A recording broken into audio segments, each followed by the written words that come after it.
প্রিয় মুর্শিদ পাকের উনি খুব ঢিলে ঢালা জামা কাপড় পরতেন।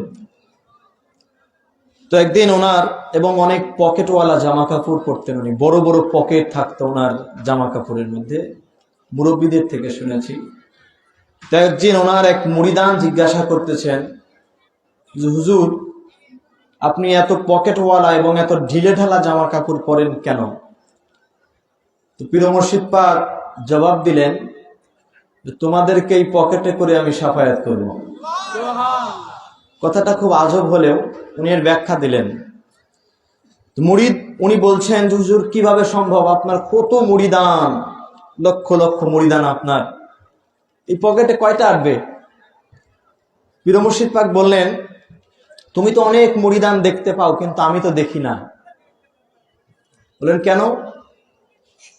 বলে যে যখন উনি বললেন যে যখন একটা গাছে আমের বোল ধরে তখন দেখবা পুরো গাছ ভর্তি আমের বোল থাকে, ওখান থেকে যখন ওটা গুটিতে পরিণত হয় তখন অনেকটা কমে যায়।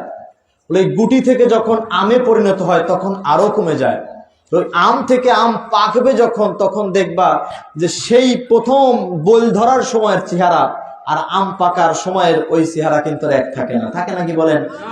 বোল আসার সময় অঝোরে বোল এসেছে না, কিন্তু আম পাকার সময় কি আর এতগুলো পাকে বলেন? তো পীর মুর্শিদ পাক বলেন অনেক মুরিদ তুমি দেখতে পাচ্ছ, কিন্তু প্রকৃতপক্ষে মুরিদ হতে পেরেছে কয়জন? এটা পীর মুর্শিদ পাকের কাউল থেকে আপনাদেরকে বললাম।